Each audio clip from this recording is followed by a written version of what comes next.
C C C C, তো তোমার তোমার ফুপা এটা কোনো কাজ করছে? হ্যাঁ, একটা উপহার দিয়েছে জামাই, এটা ভরা মরিচ দিয়েছে, আবার খুইলা দেখো। মানে জামাইয়ের একটা মানিজ্জত বলতে তো কিছু আছে, তাই না? এটা কোনো কাজ করছে? আমি আমারে আর যদি জীবনে দাওয়াত দেয় তোমার ফুপা, আমি কখনোই আসবো না। কি বললি তুই? হ্যাঁ, কি বললি? আমার হচ্ছে তোর তুই নিজে কি? তুই যে 20 টাকা দামের কাতর কিনে এত বড় বক্সে সাজিয়ে নিয়ে গেছিস, সেটা কিছু না? আরে আমি কি জানতাম নাকি যে এটা খুইলা দেখতে যাই বড়া? তুই যে ইডিয়েট, এটা জানিস? আচ্ছা, আমি বুঝতে পারছি তুমি খাও নাই তো, এখানে তোমার মাথাটা একটু গরম হয়ে আছে। আমি যে বিস্কিট নিয়ে আসছি একসাথে খাবো।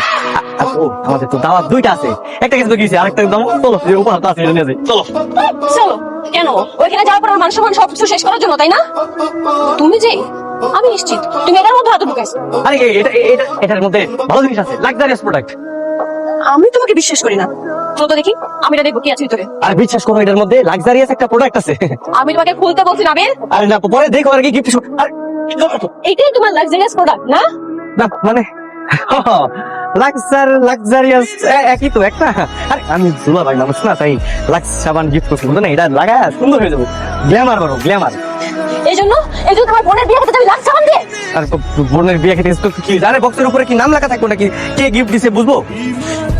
তুমি তোমার সংসার করে ঘুরেছো, তোর সাথে আমি সংসার করবো। আচ্ছা যা না, সরি আমার ভুলে গেছে, আমি একটু মাফ করে দাও। পরিবারের বিরুদ্ধে, বাবার সবার বিরুদ্ধে যে আমি তোকে বিয়ে করছি ভালোবেসে, কেন? এই দিন দেখার জন্য? তুই এমন কিপটা আর এমন মিথ্যা হতে জানলে আমি জীবনে তোকে বিয়ে করতাম না।